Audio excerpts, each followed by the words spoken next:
И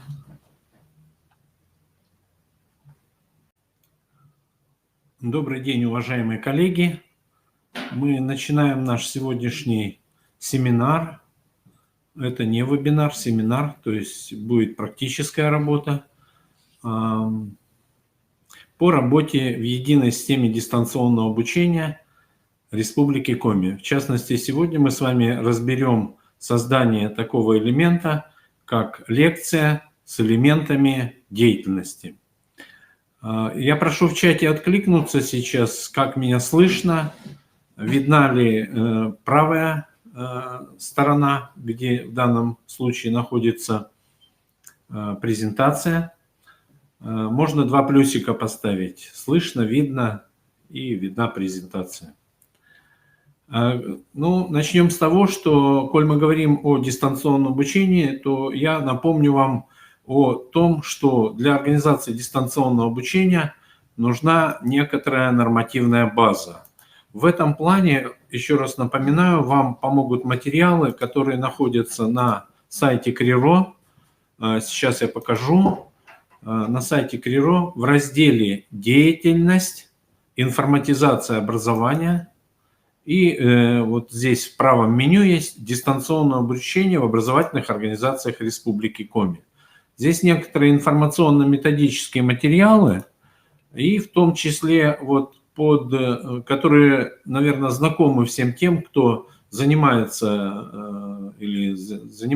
организацией дистанционного обучения, применяет дистанционные технологии в образовательном процессе. И я заострю ваше внимание на пунктах 7, 8 и 9. Это методические рекомендации, которые разрабатывала Коми Республиканский институт развития образования в разные годы, но они остаются актуальными.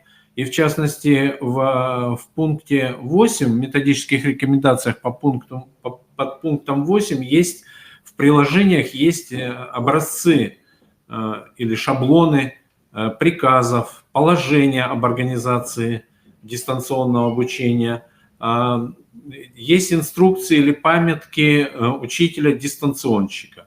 Поэтому вот эти материалы можно использовать и как бы на основании этих шаблонов создать свои. Для организации дистанционного обучения у вас обязательно должно быть положение об дистанционном обучении или об обучении с применением дистанционных образовательных технологий.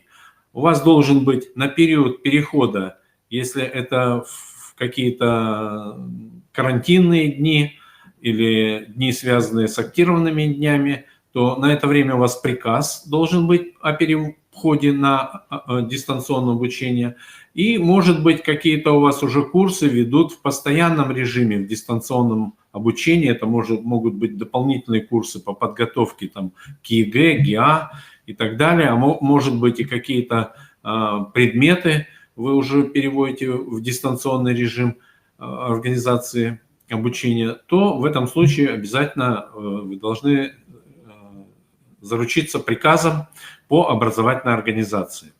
Значит, вот это первое, что я хотел сказать. Следующий момент, мы с вами будем говорить о дистанционной образовательной среде, которая разработана в рамках республиканского проекта «Цифровая образовательная среда». Это единая система дистанционного обучения. Адрес, это где расположена эта система, edu.rcomi.ru. И в данном случае у меня сейчас на слайде как раз и показано титульный лист нашего портала. Поэтому если вы в первый раз заходите на портал, то вы должны создать учетную запись. Если вы помните свою учетную запись от ГИСЭО, то для входа в эту систему достаточно будет ввести учетную запись от ГИСЭО, и, используя эту запись, вы можете войти. Аналогично, единственное условие, ну и такое же условие, в общем-то, для учеников. Ученики тоже могут входить на эту систему с применением учетной записи ГИСЭО. Единственное, надо будет завершить регистрацию на этом портале. А для этого надо ввести адрес электронной почты в личном кабинете, на который придет письмо с подтверждением регистрации на этом сайте. Значит, здесь могут возникнуть вопросы с теми детьми, которые еще не достигли возраста по созданию адреса электронной почты. То есть, как правило, электронная почта на многих порталах создается там с 13 лет, ну, в частности, гугловская почта. Как в этом случае поступить? Ну, здесь я бы рекомендовал подключить родителей и использовать либо родительскую почту,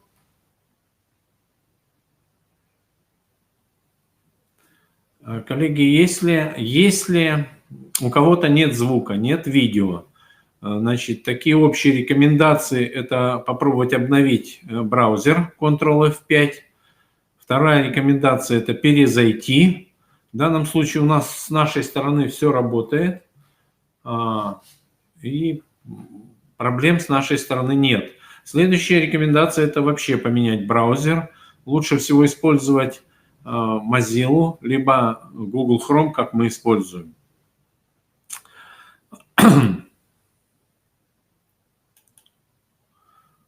Значит, сейчас на портале дистанционного обучения, кроме учебных курсов, как для педагогов, так и для детей, уже здесь есть ряд курсов, организованных для детей. Есть в том числе мы с сайта distant.criro.ru перенесли сюда курсы и открытые курсы, которые были там. Это противодействие коррупции, это оказание первой помощи пострадавшим, это противодействие распространению идеологии терроризма. Это те курсы, которые обязаны проходить учителя, и они проходятся самостоятельно. В конце прохождения курсов проходится итоговый тест, и автоматически вы получаете сертификат о прохождении курсов. Наверное, многие проходили эти курсы на сайте distant.criro.ru. Сейчас эти курсы вот перенесены на этот портал. Итак, мы переходим на портал. Значит, я включаю демонстрацию экрана, на котором, в общем-то, и будет организовано обучение. Так, подождем несколько минут. Итак, вот сейчас мы на портале «Единая система дистанционного обучения». Значит, те, кто уже создал учетную запись заранее, и кого я подключил уже на наш сегодняшний курс, значит, те могут зайти в систему. Вот, а кто сегодня только сейчас подключился и не обратил на пункты там 2.3 в информационном письме, 2.3.4, что надо было создать учетную запись и подать заявку на то, чтобы я вас сделал или предоставил вам роль учителя на том или ином курсе. Вот я, в частности, захожу с учетной записью от ГИСЭО на этот портал.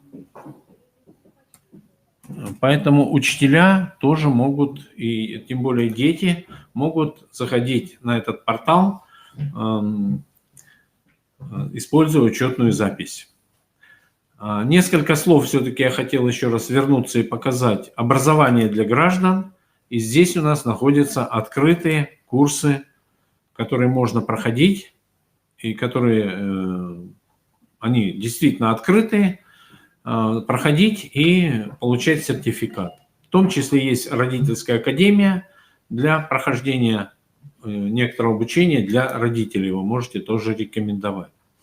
Значит, в образовании, в разделе «Образование» учащиеся тоже уже есть ряд курсов. В частности, курсы есть по истории, есть курсы по географии, есть курсы по биологии, и есть вот такой раздел для девятиклассников за страницами учебника. Эти курсы разрабатывались педагогами Республиканского центра дистанционного обучения, вот, но, в принципе, учителя других образовательных организаций могут их использовать. но, значит, могут их использовать. В ближайшее время здесь еще появится физика, 7-8 класс. Поэтому уже для детей ряд курсов есть, можно с ними знакомиться, можно просматривать. Может быть, вы что-то свое привнесете или, наоборот, разработаете свой курс, и мы посмотрим, посмотрим, какой лучше курс, и, может быть, скомпонуем из нескольких курсов один, который бы удовлетворял всем запросам. Итак, курсы есть для учащихся, в том числе есть курсы и для педагогических работников. Ну, эти курсы, как правило, у нас идут через курсы повышения квалификации. А курсы повышения квалификации сейчас на платной основе. Но, тем не менее, вот у нас реализован курс «Адресное повышение квалификации» для учителей, преподающих русский язык, в том числе и в странах СНГ. Ну и вот сейчас мы выиграли еще один проект о преподавании русского языка в республиках Армения, Киргизия, Узбекистан. Тоже этот курс сейчас находится в стадии разработки. Мы с вами будем использовать тестовую площадку по созданию курсов в системе Moodle. Тестовая площадка. И в рамках этой площадки я создал курс, который называется «Лекция с элементами деятельности». То есть вот в информационном письме был разговор о том, что вы должны зарегистрироваться на сайте. Дальше внизу сайта у нас, если прокрутить сейчас вниз, я сейчас перейду на главную страницу. Если прокрутить, то здесь вот есть такая не очень заметная, но тем не менее электронная заявка на получение прав учителя. Эту заявочку надо было заполнить. Те, кто заполнил уже эту заявку, то уже я им предоставил доступ к этому ресурсу. И сегодня с вами, после того, как я объясню, как создается лекция с элементами деятельности, вы попробуете ее создать. Для тех, кто регистрируется, возможно, сейчас, в принципе, вы можете зарегистрироваться и написать мне сообщение. Зайти в свою учетную запись и написать мне сообщение, что вы зарегистрировались. Не знаю, успею или нет, но я попробую вас добавить в качестве учителя на тот ресурс, с которым мы будем работать. Но это произойдет после того, как я объясню, что делать, чтобы остальные, кто уже зарегистрировался, могли начать работать в рамках семинара. Итак, педагогические работники, повышение квалификации, тестовая площадка. И вот здесь у нас есть лекция с элементами деятельности. Те, кто зарегистрировался в качестве учителей, нажимаете кнопочку «Редактировать», режим редактирования, и можете выбрать себе какую-то из тем. Давайте как-то там по очереди, чтобы не подраться.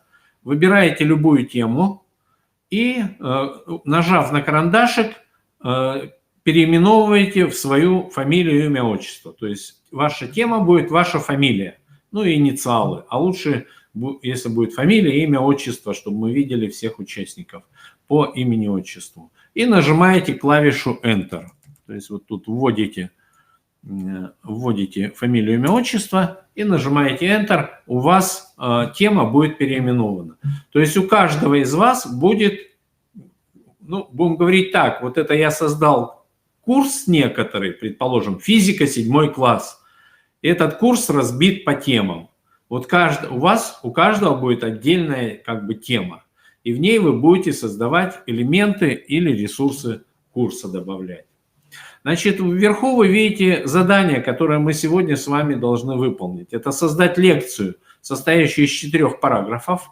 Параграфы должны быть лаконичны, помещаться в окне и читаемы.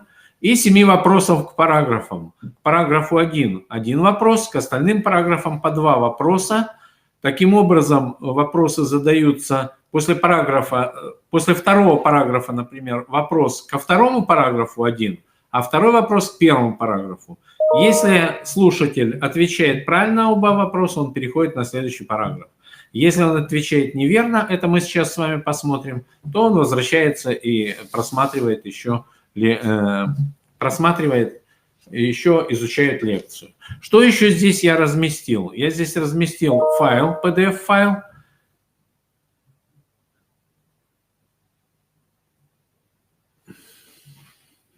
Хорошо, ладно. Те, кто зарегистрировался, можете в чате еще отписаться, что вы зарегистрировались. Я по окончании своего выступления, когда перейдем к самостоятельной работе, я добавлю и заодно покажу, как добавлять пользователей на свой курс. Когда вы будете создавать уже свой курс, предположим, уже там в разделе «География» или «Физика», вы, может быть, начнете создавать свой курс. Значит, что-то надо делать с этим. Почему? Потому что сейчас у нас в плане работы стоит конкурс по созданию ИКТ-ресурсов. И в частности, конкурс будет направлен именно по созданию ресурсов, по созданию курсов в системе Moodle, по созданию и разработке курсов в системе Moodle. То есть вот в этой системе вам надо будет создавать курсы, которые, конкурс состоится. Вот в ближайшее время мы заканчиваем разработку положения. Скорее всего, в конце октября он будет запущен, и продлится где-то до конца ноября. Поэтому есть возможность поучаствовать в конкурсе, и тем не менее мы немножко наполним конкурсными работами нашу вот эту систему дистанционного обучения. Значит, здесь есть еще видеоролики. Это создание элементов лекции, 2 видеоролика разные. И возникнет у нас при создании лекции такое понятие, как кластер. Здесь будет объяснено, что такое кластер.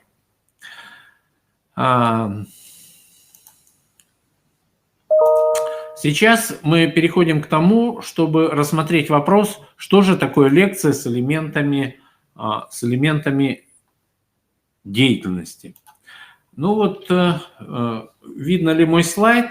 Значит, вы можете кнопочкой плюсик-минус увеличить, если вам надо, или двунаправленная стрелочка у вас в правом углу, в правом верхнем углу двунаправленная стрелочка, где вы можете раскрыть вообще на весь экран.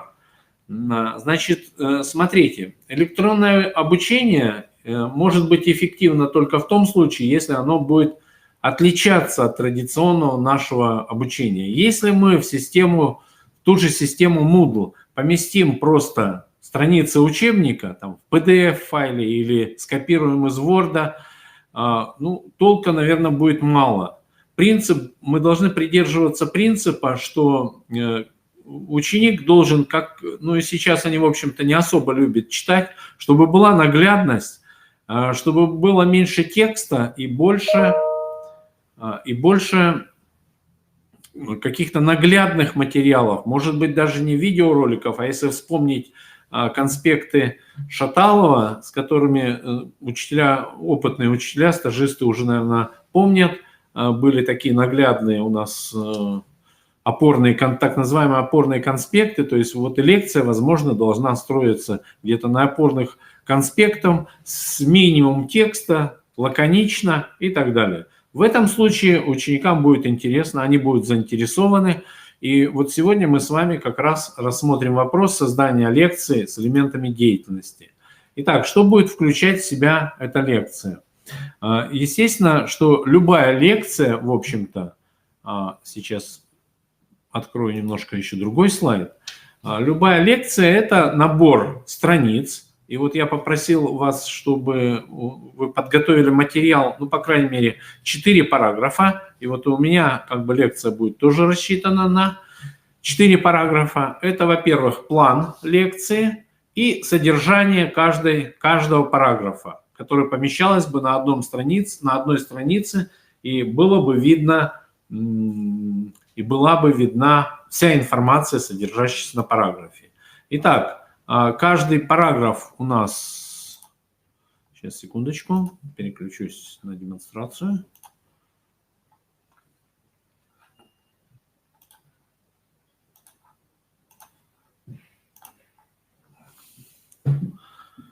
Итак, каждый параграф – это содержание, да? То есть вот они у нас наши параграфы, выстраиваем их.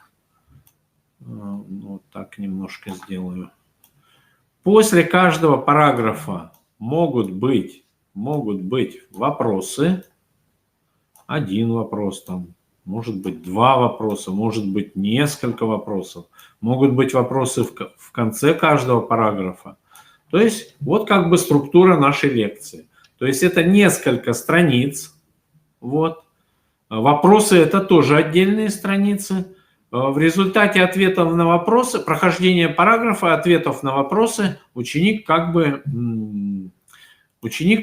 бы старается запомнить материал и ответить на вопросы.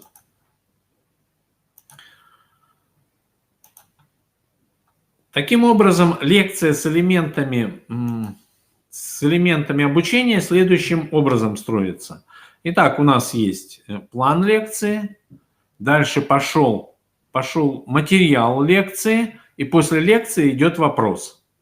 Ну, к первому параграфу идет один вопрос, именно по этому параграфу. Если ученик отвечает правильно, он двигается дальше. Тут возможен комментарий, что молодец, ты правильно ответил, можешь изучать второй параграф. Если же он отвечает неправильно, то опять же комментарий, что повтори еще раз параграф там и постарайся внимательно все прочитать. Изучается еще раз учеником, еще раз проходится первый параграф. В конце концов он выучил все наизусть, ответил на вопрос и перешел ко второму параграфу. Ко второму параграфу у нас уже будет два вопроса. Первый вопрос касается второго параграфа, обозначим его 2.1, предположим, или вопрос ко второму параграфу.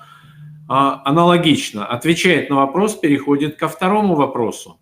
Второй вопрос, он по теме первого параграфа. И, соответственно, если ученик неправильно отвечает на первый вопрос ко второму параграфу, он уходит на повторение первого параграфа, и все повторяется. А если он отвечает неправильно на второй вопрос, который относится к первому параграфу, то он возвращается на первый параграф. И таким образом,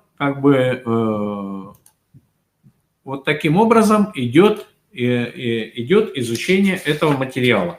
Ну, рекомендации от уже людей опытных, которые неоднократно использовали этот инструмент, что не должно быть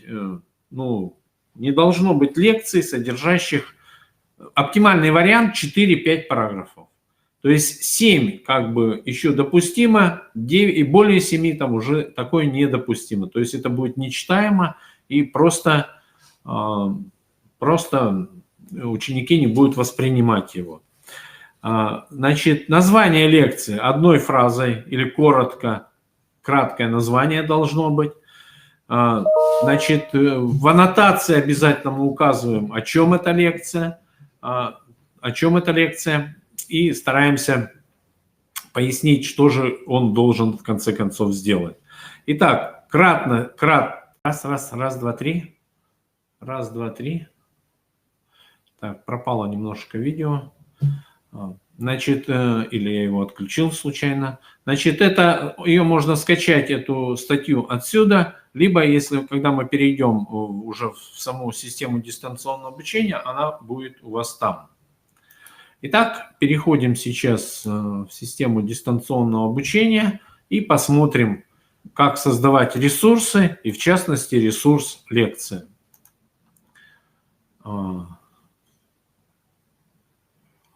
Так, ну вот я смотрю, пока еще никто не поменял название темы.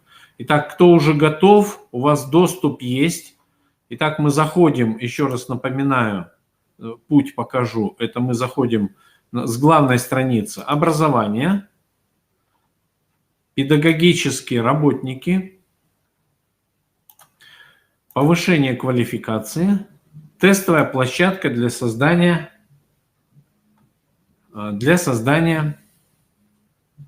пробных курсов в системе Moodle.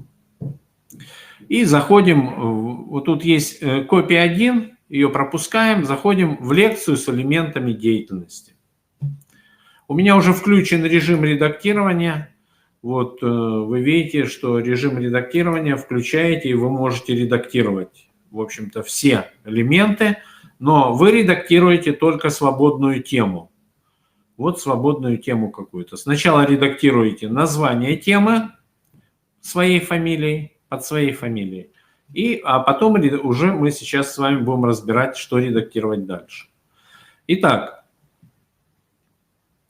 ну вот пример уже у меня, ну, во-первых, вот во всех случаях задание это будет, либо файл.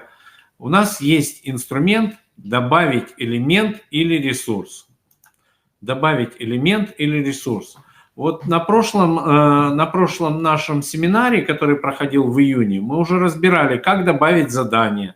Вот, значит, то есть, когда вы нажимаете кнопочку «Добавить элемент или ресурс», то открывается вот такое меню, где перечислены все элементы и ресурсы. Элементы курса. И когда вы выбираете какой-то из элементов, в правом окошке идет пояснение, идет справка о том, что же это за элемент. Нажав кнопочку «Подробнее», мы можем открыть полностью эту справку. Мы с вами будем выбирать сегодня элемент «Лекция». Элемент «Лекция». Мы сегодня с ним будет работать. Хотя потом самостоятельно вы можете поработать и добавить там задание, посмотреть, как добавляется задание, добавить опрос и так далее. Мы сегодня с вами работаем с элементом «Лекция». Ну, а на вводной части к этому элементу «Лекции» я уже говорю, что я добавил файл, это ресурс, я добавил файл, я добавил гиперссылку на ролик в YouTube, это тоже ресурс.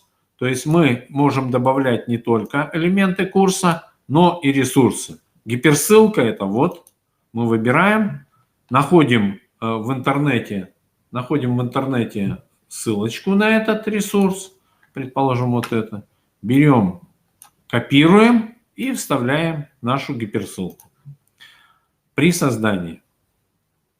И я добавлял вот файл, ресурс-файл. То есть я прикреплял файл, нажимаем кнопочку «Добавить», открывается окно, где все, в общем-то, интуитивно понятно, что мы будем добавлять. Мы будем с вами, вот я уже добавил элемент «Лекция». Лекция у меня будет называться «Алгоритмы, свойства алгоритмов». И при добавлении, и если вы уже добавили лекцию, просто написали в ней название, то можно отредактировать. Можно отредактировать лекцию. Что же открывается при редактировании любого элемента или ресурса в этом случае? Во-первых, открывается имя, то есть заголовок нашей лекции. Помните, заголовок должен быть лаконичным, 4-5 слов должно быть в заголовке лекции. Дальше идет описание лекции, то есть что будем мы делать в этой лекции. То есть о чем здесь мы будем говорить? То есть в этой лекции мы познакомимся с понятием алгоритма и свойствами алгоритмов. Значит, если я уберу галочку вот, «Отображать описание» на странице курса и сохраню и вернусь обратно к курсу, то описание у меня пропало. Видите, у меня 2 лекции. Кстати, тут я экспериментировал, наверное. Давайте я одну лекцию удалю. Вот, описание пропало. То есть для того, чтобы появилось описание или аннотация, будем говорить так, то есть что ученик должен понять, что же мы будем делать, мы должны поставить галочку «Отображать на странице курса». Вот она, аннотация, появилась. Что еще здесь есть у нас в настройках, в редактировании настроек, и что может быть важно? Внешний вид. То есть отображать индикатор выполнения. Ну, давайте попробуем поставить «Да». Показывать меню. Давайте попробуем поставить «Да». Доступность. Если вы лекцию открываете на какой-то определенный промежуток времени, то вы можете регулировать. Она может быть доступна с такого-то числа, с такого-то времени по такое-то число. Или лимит времени установить, предположим, там 2 часа. Ну, тут, поскольку в минутах, да, чтобы это заработало, на кнопочку «Включить» нажать, То есть мы можем изучение или прохождение лекции для детей, для учащихся ограничить. Это следующее меню. Контроль прохождения. Ну вот здесь тоже такие настройки, можно будет потом посмотреть. Разрешить повторное прохождение. Дать возможность повторно ответить на вопрос. Давайте скажем нет. Максимальное количество попыток. Ну здесь зависит от того, ну, какая лекция. Ну пусть 2 попытки будет. Вот. Оценка. То есть будем ли мы выставлять здесь оценку. Обратите внимание, возле каждой настроечки есть знак вопроса. Когда мы нажимаем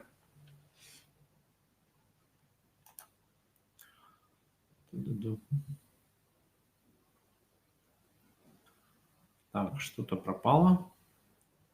Что могло случиться? Ну, по крайней мере, у меня пропало на контрольном компьютере.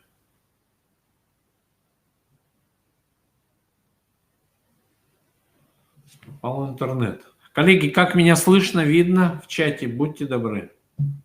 Отпишитесь.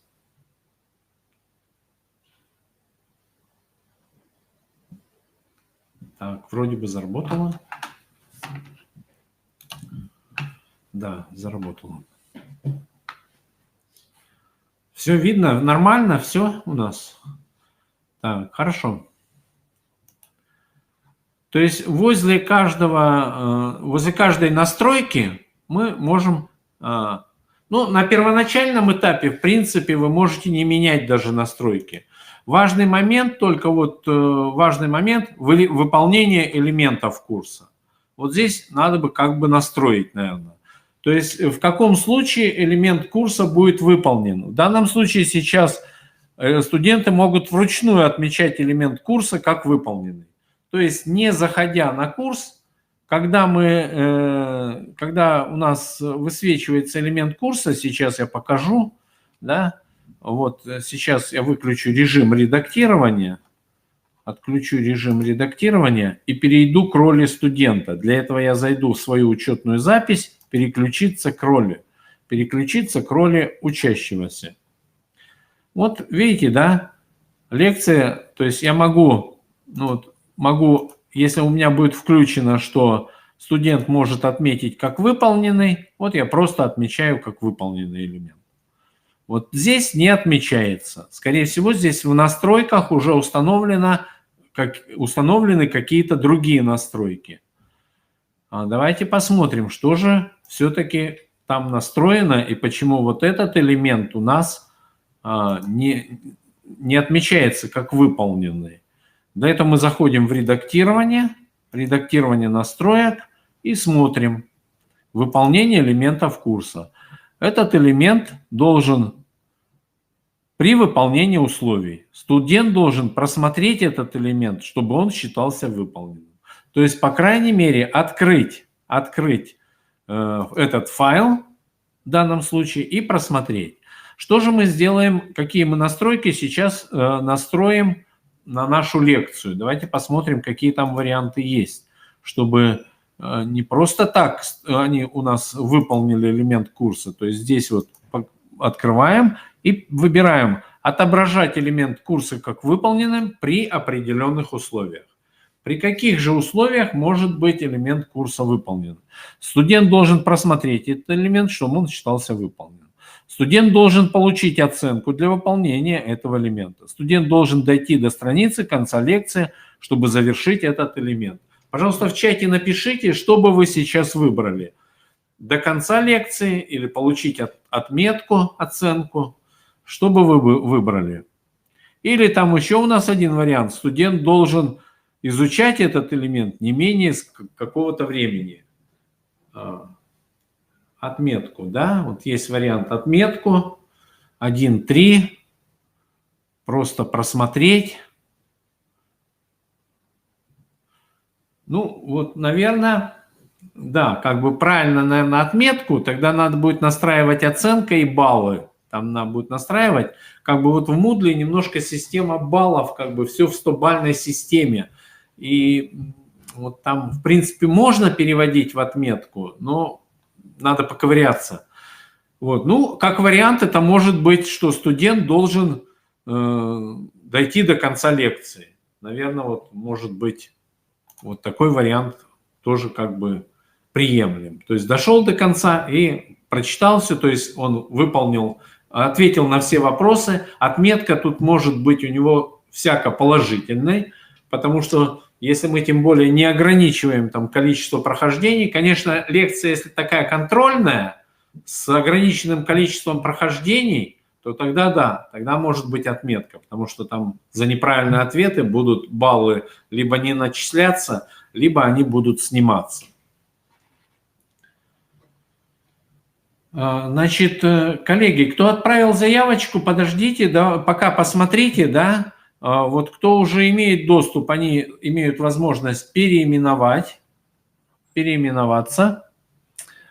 Так, сейчас, секундочку, я перейду, выключу этот режим. То есть переименовались. Давайте я дойду до конца. Если вы зарегистрировались, то в чате мне отпишите, что зарегистрировались, а лучше отправьте сообщение. Вот, да, в свою учетку зайдите, отправьте сообщение, что вы зарегистрировались. Сейчас я объясню, дойду до конца объяснения с лекцией, чтобы те, кто зарегистрировался, начали работать, а вас постепенно добавлю и заодно покажу, как вы будете добавлять своих учеников. То есть ученики зарегистрируются у вас на этом сайте, а для того, чтобы они попали на ваш курс, их надо будет еще добавить в курс. Поэтому немножко позже, не торопитесь. Давайте пока просто посмотрите то, о чем мы говорим. Итак, значит, как только мы начинаем, ну вот я добавлю еще сейчас один элемент лекция, а потом вернусь к своей. Вот добавить элемент лекция. Ну, давайте так назовем ее пробная, проба. Комментарий тоже у меня или аннотация тоже она будет. Ну и пока не буду заморачиваться с настройками, сохранюсь и вернусь к курсу. Вот пока на этой лекции я вам покажу, как же создавать лекцию. Сейчас мы можем режим редактирования выключить, и лекция уже редактируется непосредственно, то есть мы лекцию создали и уже начинаем редактировать непосредственно саму лекцию. Когда мы в нее заходим, появляется отдельное меню, и тут вот есть кнопочка «Редактировать». И на первой же странице у вас вопрос задается, что вы хотите сделать в первую очередь. Вы можете импортировать вопросы, добавить информационную страницу оглавления раздела, добавить кластер. Вот вначале я говорил, что у нас появится понятие кластер. Чуть позже мы о нем поговорим. Или добавить страницу с вопросами. Сразу говорю, простенькая лекция из 4 параграфов, мы будем работать с 2 элементами. Вот добавить страницу, информационную страницу, где будет располагаться текст лекции, и добавить страницу с вопросом, где будет располагаться вопрос. Ну, может быть, чуть попозже вы будете использовать и кластеры. Кластер используется для чего? Когда к странице там не 2 вопроса, предположим, а, предположим, группа вопросов по одному параграфу. Ну, 3 вопроса по теме одного параграфа. Если ученик не ответил на один вопрос, у него есть возможность ответить на второй вопрос. Не ответил на второй, еще есть возможность ответить на 3-й вопрос. Соответственно, у него оценка снижается. Если он ответил на 3-й вопрос, он переходит к следующему параграфу, но оценка у него снижается, поскольку он не ответил сразу на какие-то вопросы. Вот такие вопросы, они группируются в кластеры. Пока мы с кластером сегодня работать не будем. Мы работать будем вот с 2 страницами. Добавить информационную страницу оглавления раздела и добавить страницу с вопросом. Естественно, у вас должна быть уже заготовочка в вордовском варианте той лекции, о которой мы с вами сейчас разговариваем. И я просил вам приготовить этот материал, чтобы вы быстренько могли его скомпоновать. Я буквально покажу, как создать одну страничку. В принципе, потом все идет по ну, будем говорить уже по накатанной дороге. Итак, мы добавляем информационную страницу. Будет заголовок страницы, содержание страницы, расположение кнопок, вот дальнейших кнопок, то есть вопросы. Они могут располагаться горизонтально, могут вертикально. Мы можем эти кнопочки пока убрать. Ну, пусть остаются. То есть сейчас нам из Word, из нашей лекции надо скопировать. Вот я беру, выделяю и копирую название первого параграфа. Копировать. И перехожу и вставляю название первого параграфа. Вот. Понятие алгоритма. Значит, чем удобен вот этот редактор, здесь есть возможность вставлять из Word. То есть форматирование, возможно, у вас уже будет форматирование какое-то, и вы можете сохранить это форматирование, вставив текст из Word. Так, нет, это у нас немножко не то. Это у нас, если мы вордовский документ полностью вставляем. Ну, давайте пока так вставим. Вот в данном случае у меня не вставилось, правда, видео, но текст, по крайней мере, вставился. Текст вставился, и я беру «Сохранить страницу». Так, значит, он меня просит еще и следующую страницу. То, что будет у нас дальше, следующая страница у нас будет вопрос. Вопрос. И после правильного ответа на этот вопрос мы перейдем на следующую страницу. Когда мы ответим, то есть у нас, вот сейчас мы посмотрим, появится внизу вопрос. Если бы было два вопроса к первому параграфу, то мы бы заполнили там вопрос 1, вопрос 2. Давайте вот я. Вопрос 2. Вопрос 2. Чтобы посмотреть. Вопрос. Вопрос 2. И сохраню.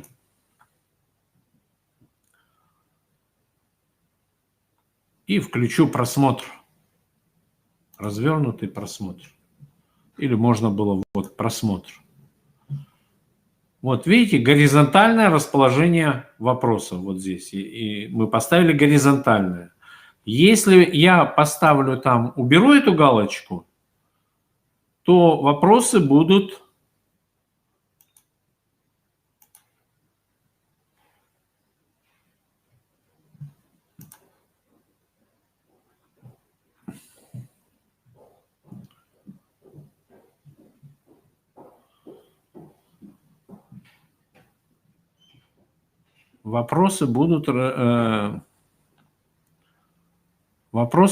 размещаться вертикально.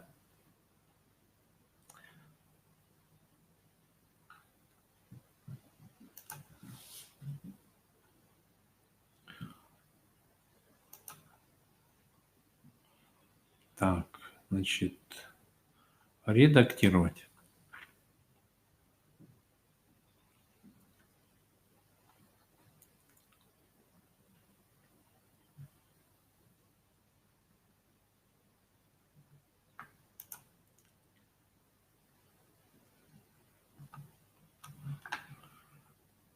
Настройки. И я редактирую. Значит, располагать горизонтально, либо сейчас вот мы берем, сохраняем страницу и можем просмотреть. Они будут вопросы вертикально. Ну, вот чисто такая настроечка. Значит, когда мы переходим к редактированию, мы выбираем вот это колесико. Колесико означает редактировать. Коллеги, у кого требует кодовое слово, я же еще раз говорю, сейчас закончу объяснение, я добавлю вас в качестве преподавателей. Пока давайте посмотрим, как делать, и потом вы попробуете все это делать, доделать. У вас будет возможность дома, возможно, поработать. Вот. То есть вот мы сделали первую страницу, на которой находится текст первого параграфа И переход к вопросам. Кстати сказать, наверное, все-таки я первый вопрос сейчас, то есть вот второй вопрос я удалю. Не будет у нас второго вопроса, у нас будет к первому параграфу один вопрос. Вот, один вопрос, переход на следующую страницу. Следующая страница у нас сам вопрос, поэтому мы добавляем страницу с вопросом. И опять же добавить страницу с вопросом. Заголовок – это будет вопрос к первому параграфу. Вопрос к первому параграфу. Можно было скопировать к параграфу 1. Вопрос к параграфу 1.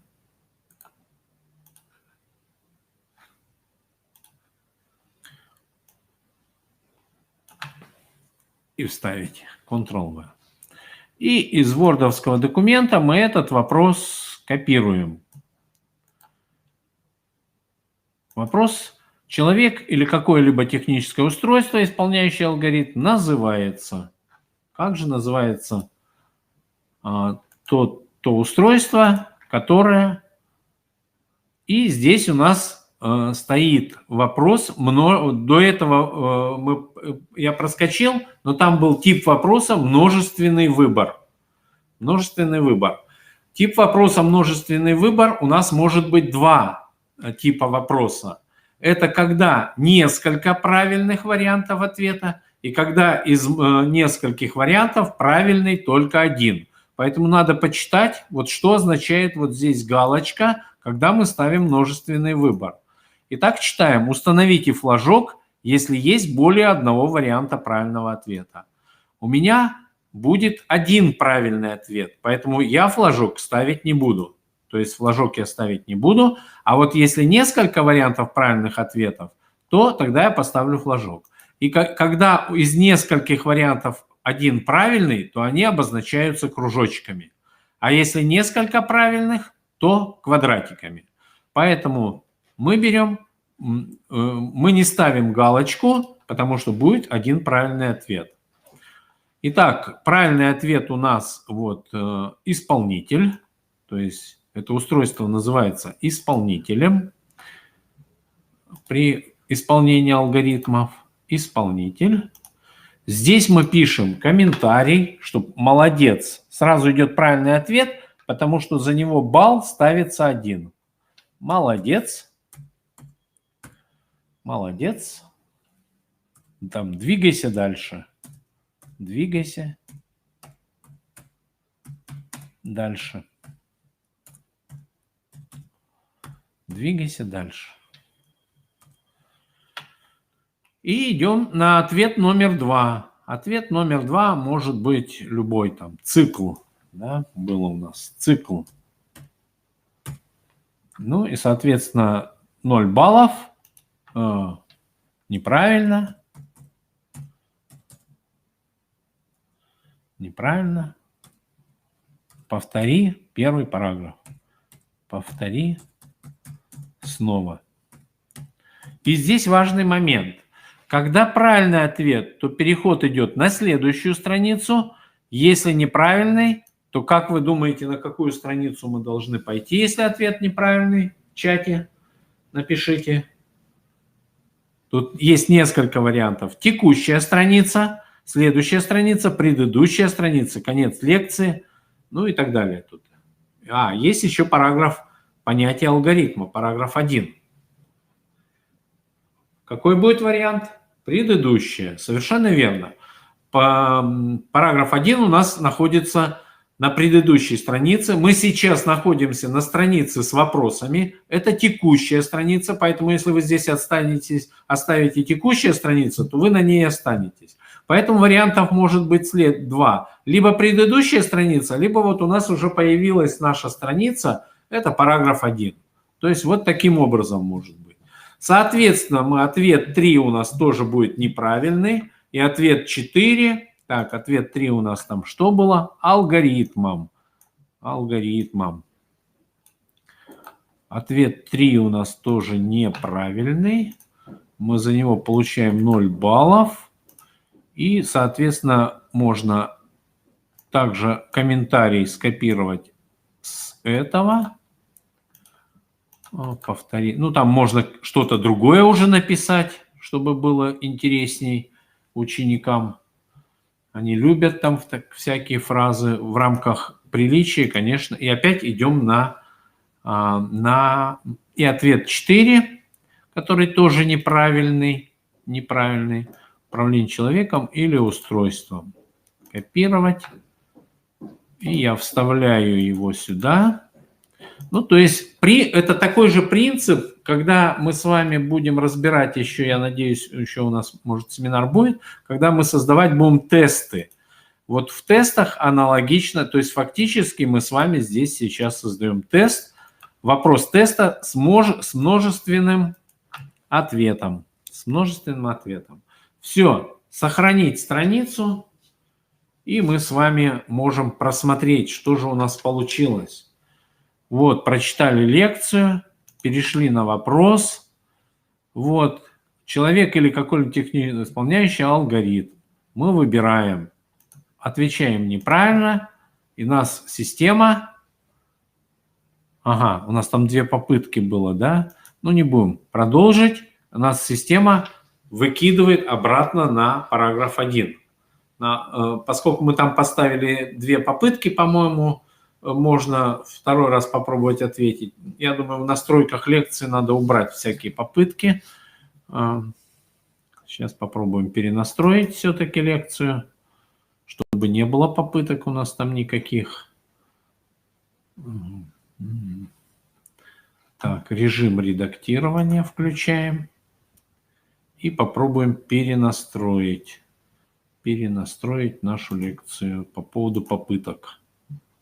Это у нас была доступность. Нет, недоступность. Ограничение доступа. Нет. Контроль прохождения. Разрешить, да? Давать возможность повторно ответить на вопрос. Нет. Либо попыток 1 можно было оставить. Вернуться к курсу. Вот мы с вами сделали. Не там я настроил. Мы с вами сделали лекцию. Хотите, с которым вы остановились? Да. Редактировать. Мы с вами сделали лекцию. Варианты просмотра могут быть вот так, не очень удобно. Видите, да, как длинно, не очень удобно. Удобнее вот работать при создании лекции в свернутом варианте, когда мы видим только страницы. Вот параграф 1, вопрос 1. И видим, куда переходы идут. И можем редактировать страницы. Итак, следующее наше действие – это какое? Добавить новую страницу. Добавить новую информационную страницу. И это будет у нас параграф 2. Это будет у нас параграф 2 теперь уже. Ну, параграф 2 у меня свойства алгоритмов. Копировать. Сейчас еще параграф 2 мы создадим. Параграф 2. Свойства алгоритмов. И само содержимое параграфа 2. Можем вставить.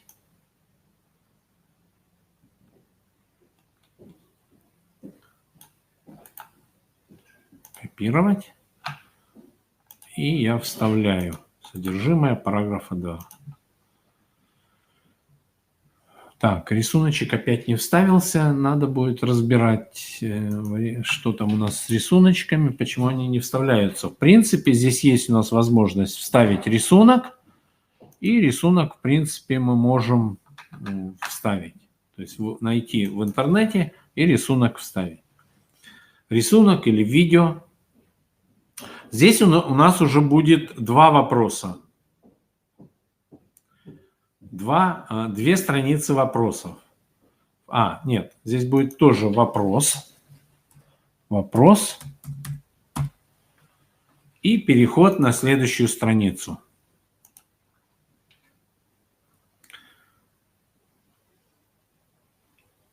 Переход на следующую страницу.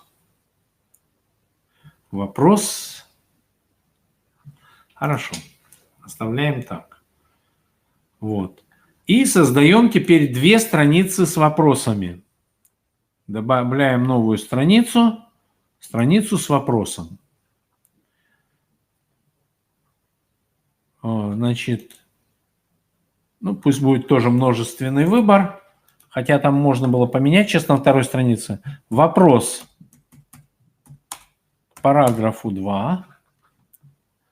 Вопрос к параграфу 2.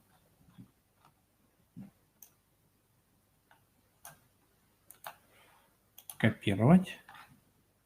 И вставляем сюда вопрос к параграфу 2. Соответственно, текст вопроса. Да? Какой там у нас вопрос к параграфу 2? Какое из понятий не является свойством алгоритма? Копировать. Ctrl-V вставляем. Множественный выбор, опять тут пойдут у нас ответы. Пока сохраню, потом вернусь к редактированию. Необходимо заполнить, он все-таки просит, чтобы заполнено было. Ну, хорошо. Какое из понятий не является? Ну, не является цикличность. Это немножко другое понятие. Цикличность. Ну, опять же, молодец. Молодец. Молодец. И переход идет на следующую страницу. На следующую страницу мы пойдем. Так, почему 0? Я не туда вставил, да? Цикличность. Вырезать. Вставить. Молодец. Вырезать. Вставить. Ну и здесь какой-то хотя бы один неправильный ответ. Массовость. Это свойство алгоритма, поэтому... у нас спрашивается вопрос, что не является. Повтори. Это был вопрос к параграфу 2. Так, и, соответственно, здесь, если мы неправильно, мы переходим на параграф 2, либо на предыдущую страницу. Сохранить страницу. Вот. И создаем еще один вопрос, страницу с вопросом. Это будет вопрос к параграфу 1. Здесь вот вы можете выбрать, какой будет ответ. Так же, как в тестах. Можно верно-неверно, короткий ответ, множественный выбор на соответствие, числовой ответ, либо эссе. Если выбираете эссе, там обратите внимание, потом появится кнопочка, вернее, она есть, проверка эссе. То есть вы можете проверить эссе. Но у нас будет множественный выбор. Добавить страницу вопроса. И это будет вопрос к параграфу 1. Вопрос к параграфу 1.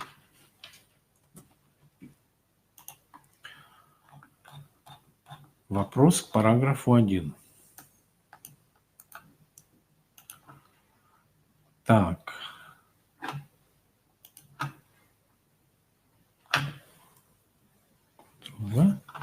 Ну и сам вопрос.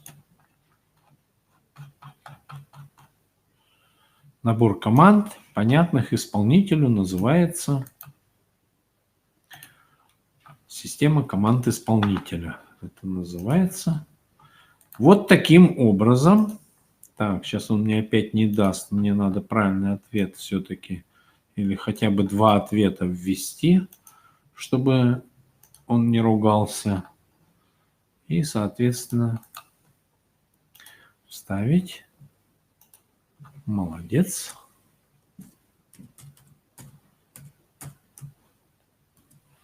И неправильный какой-то ответ еще один вставлю.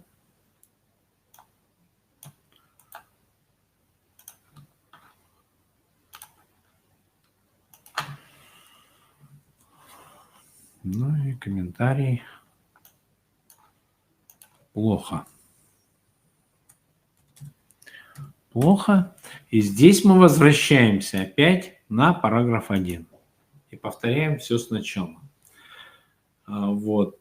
Видите, когда он будет повторить параграф 1, то у него повторится и вопрос, тот же, который был.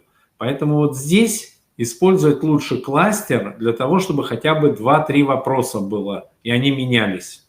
То есть при повторном проходе он уже будет выбирать. И тот вопрос, на который он ответил, будет у него уже другой вопрос.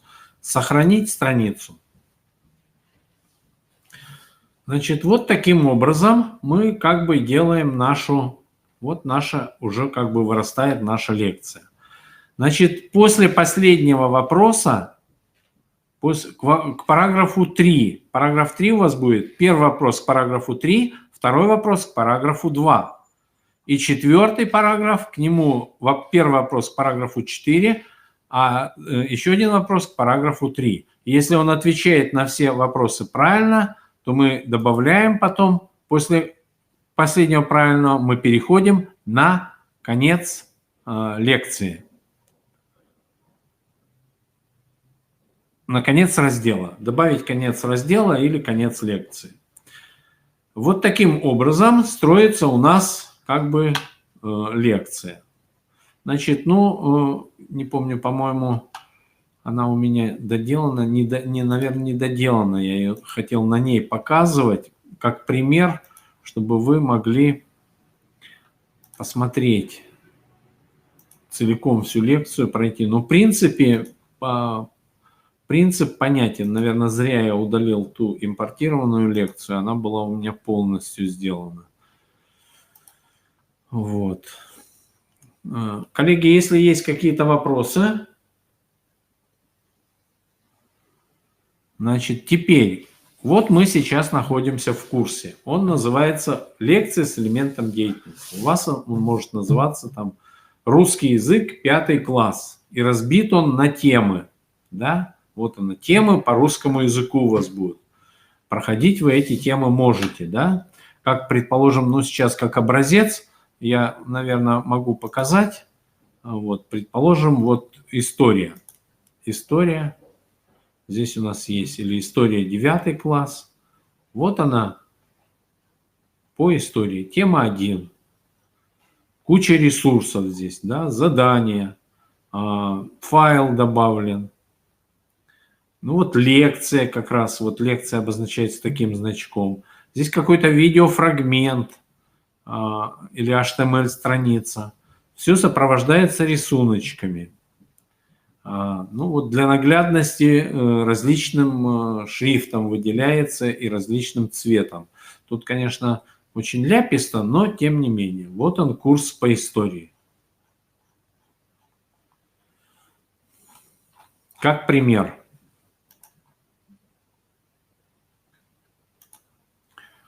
Так и здесь у нас сейчас с вами будет как бы разработан некоторый курс. Правда, у всех будет как бы примерно одинаково, разные, наверное, лекции будут, но тем не менее. Теперь, как добавить учеников на наш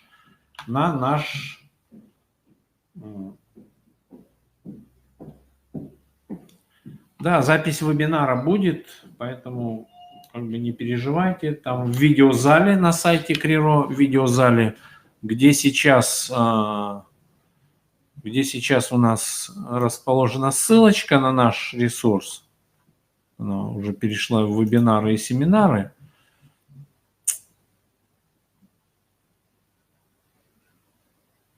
Почему-то здесь наоборот. Это анонс. Вот она будет. Создание учебного курса в среде. Здесь сейчас ссылочка на вебинар.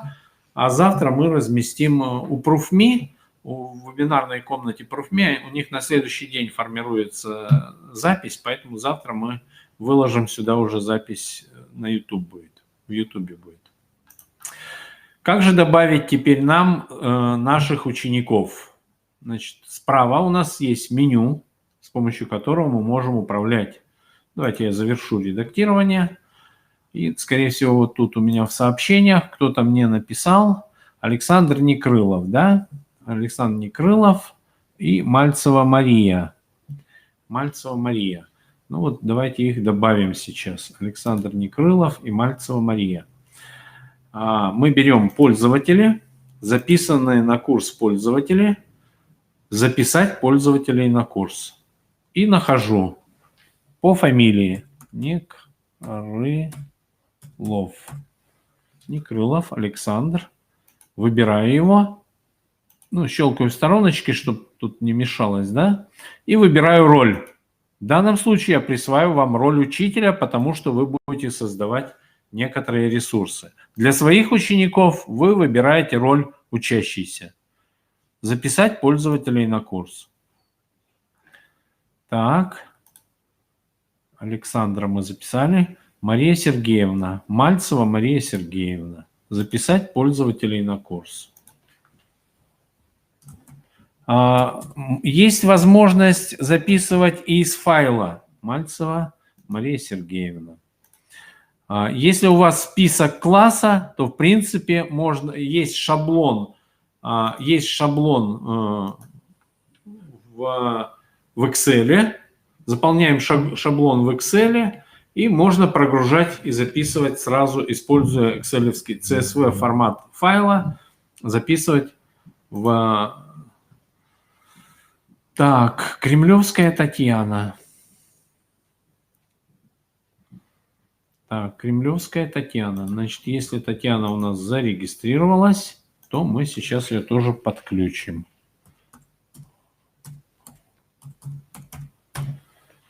Так, к сожалению, нет. Кремлевская Татьяна, если вы нас слышите, то вам надо сначала создать учетную запись. Кремлевская. Может, я неправильно? Может, ее надо? Давайте попробуем ее.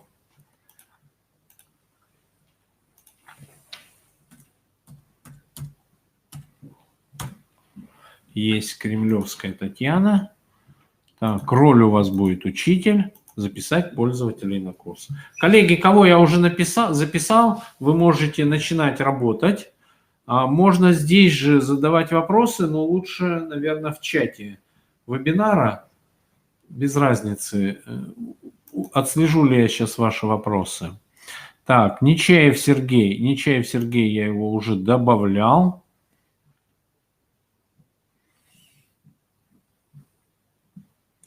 Так, здесь он просто мне написал спасибо. Так, сообщений.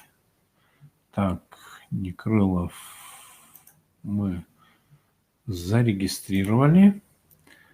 Так. То есть можно в системе GISEO можете задавать вопросы. Так, Горбатенко Вероника. Горбатенко Вероника.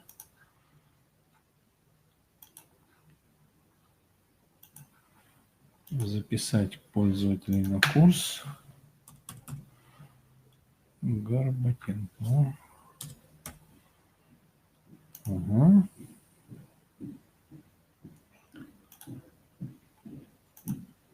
Учитель. Записать пользователей на курс. Ну, коллеги, по вебинару какие будут вопросы? Сейчас у вас будет самостоятельная работа, и, наверное, мы вебинар отключим. И если какие-то будут вопросы, давайте вот здесь задавайте в чате. Я постараюсь на них ответить. Сейчас ваша самостоятельная работа.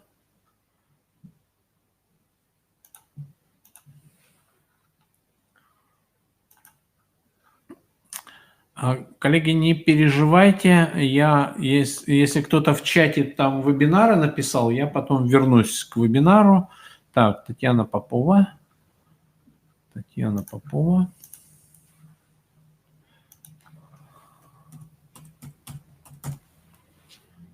Попова.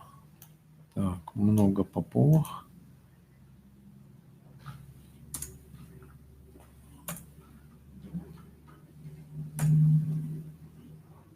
Так, Попова Татьяна, что-то не вижу. Угу. Сбрасывается. Попова. Да елки-палки, в чем дело? Ну-ка, если... Татьяна.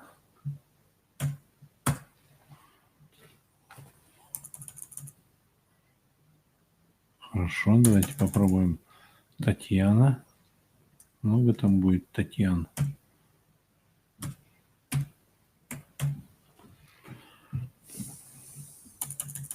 ошибкой.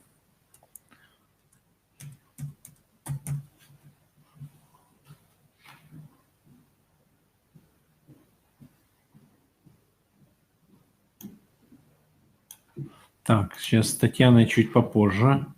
Не хочет что-то находить.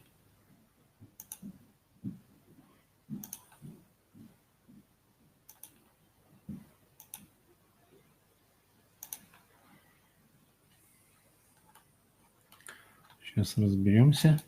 Так, и кто-то у нас еще писал в чате.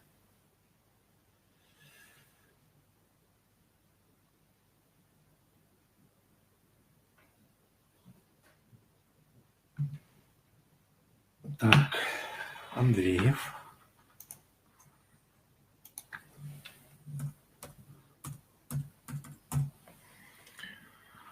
Андреев Константин. Учитель. Так, коллеги, ну, наверное, я свое видео отключу. Если что, на микрофоне пока останусь. Раз, два, три. Раз, два, три. Так, кого еще я не подключил?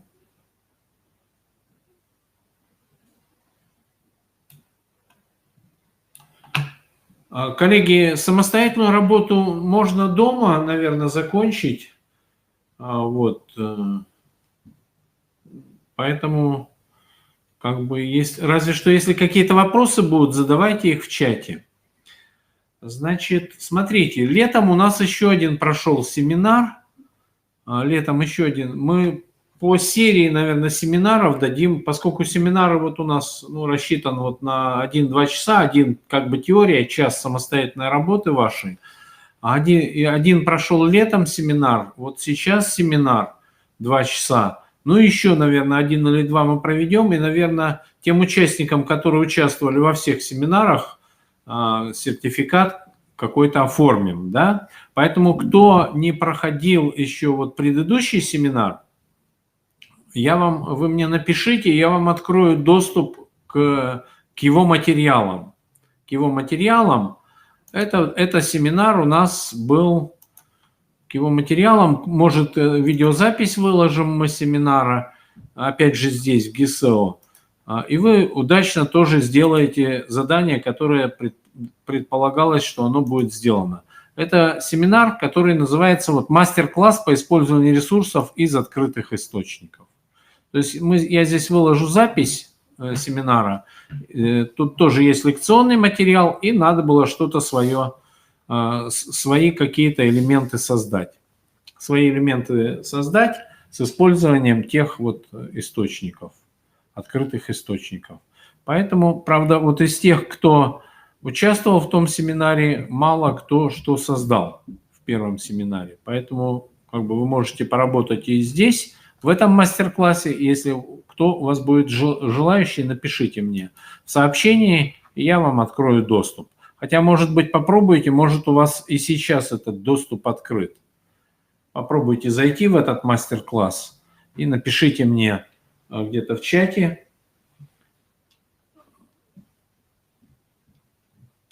И напишите в чате, работает или нет. Возможно, что и работает. Так, Надежда. Надежда еще сейчас добавим Надежду, значит, в наш семинар. Записать пользователей на курс и записываем пользователя. Значит, по фамилии находим.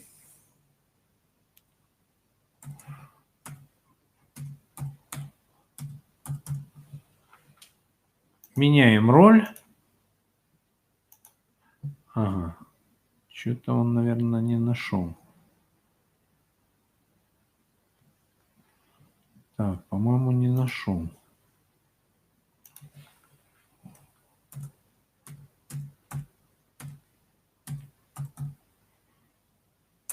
Так, Надежда, вы не зарегистрировались, да?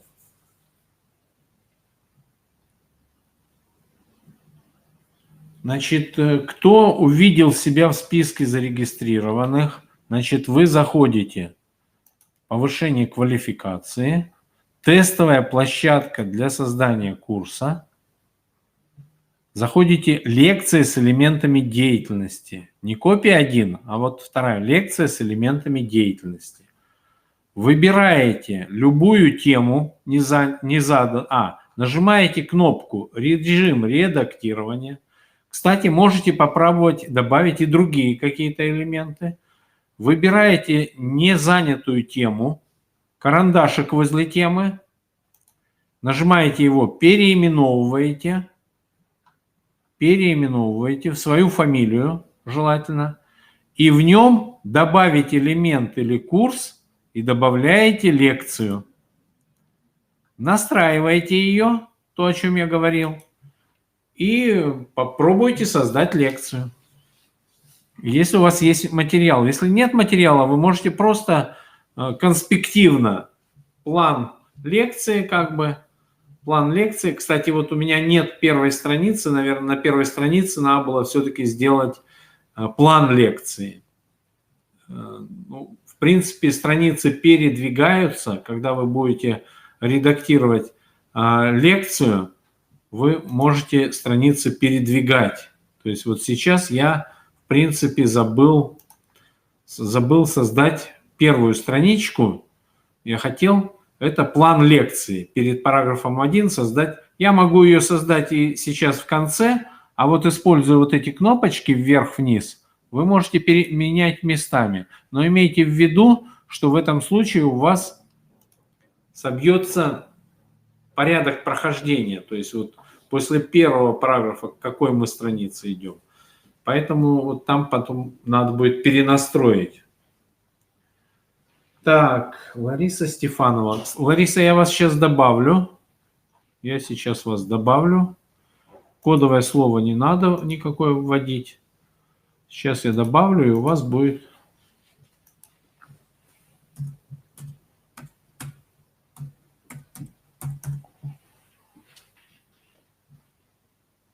Стефанова Лариса Михайловна. Все, можете заходить, я вас добавил.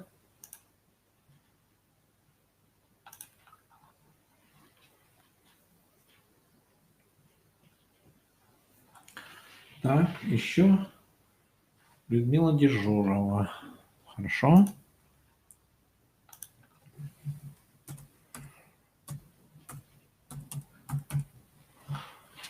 Людмила Дежурова. Так, еще кто у нас остался недобавленный?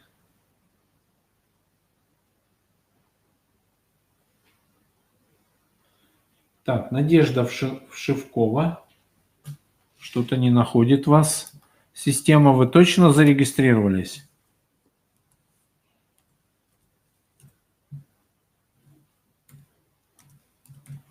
Не находит. Вас система пока не находит. Так, может здесь кто-то... Так, Маркас. Угу. И Попову Татьяну мы еще не добавили, да?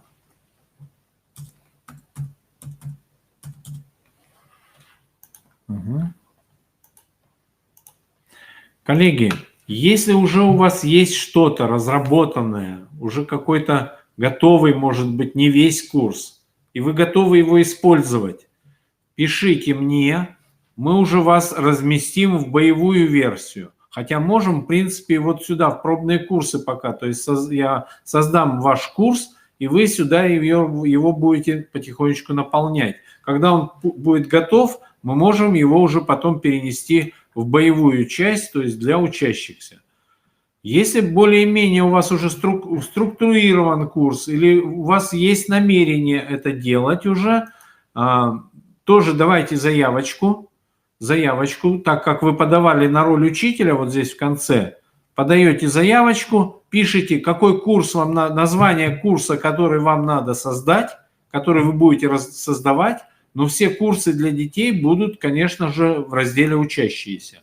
В разделе «Учащиеся» какое это будет образование? Начальное образование или основное общее, или среднее общее?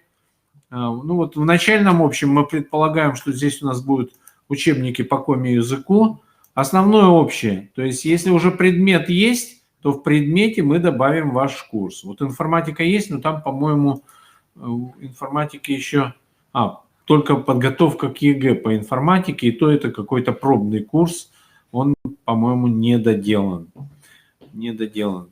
Хотя вот Андрей Борисович у нас сейчас на связи, может быть, он в чате напишет, что у нас с этим курсом. Можно посмотреть.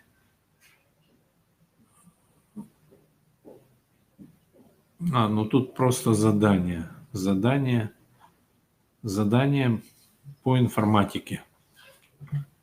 Выложено задание какого-то года по информатике.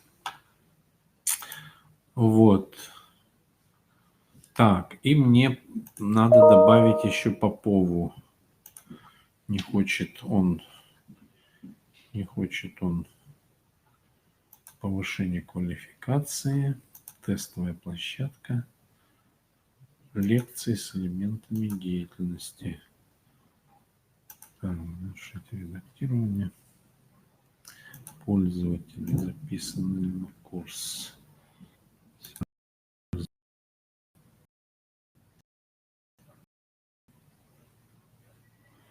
Давайте попробуем так. Слишком много пользователей. Записать пользователей на курс. Так, должно открываться окно. Выберите пользователей.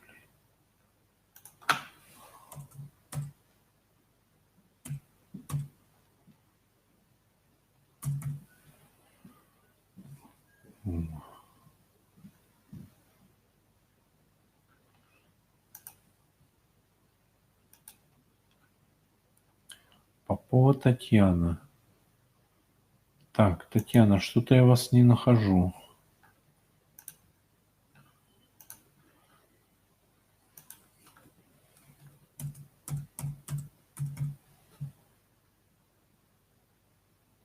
Ага. Попова Татьяна. Есть. Добавил. Так, Мартынова.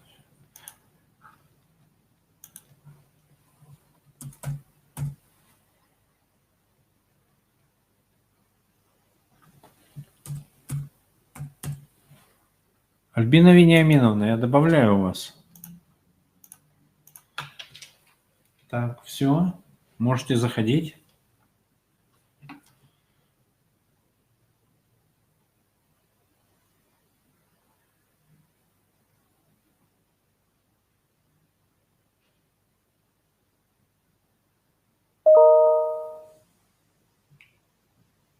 Коллеги, ну, в принципе, мы на этом заканчиваем. Значит, попробуйте самостоятельно поработать с этой лекцией. Значит, чтобы просмотреть то, что вы сделаете, вот здесь, когда вы заходите, наводите курсор на свою учетку, открывается меню, и вы можете переключиться к роли ученика. Хотя, в принципе, там есть кнопочка «Просмотр». В лекции вы можете переключиться к роли учащегося, просмотреть, пройти лекцию, ошибочки посовершать, проверить, правильно ли у вас переходы настроены, правильно ли с каждого, то есть ошибиться несколько раз, ну не несколько, а надо после каждой лекции с ошибкой, с правильным ответом и с ошибкой пройти, проверить, все ли нормально, и потом вы вернуться можете переключиться к своей роли назад. Значит,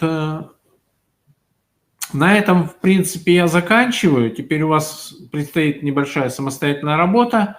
Если будут вопросы, опять же, вот здесь наводите на вы наводите на свою учетную запись. Во-первых, в вашем личном кабинете будут все те курсы, на которые вы записаны. И нажимаете кнопочку «Сообщения». И здесь находите меня. Находите меня. Должен там уже найти.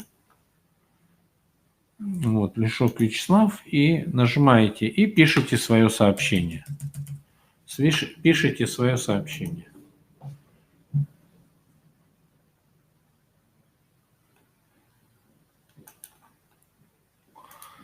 Так, только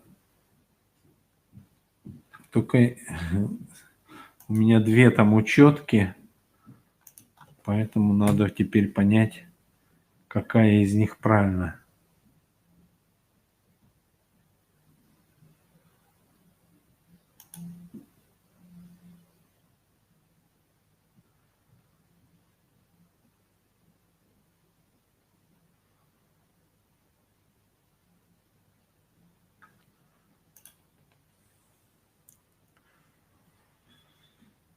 Здесь он пишет, что не в сети.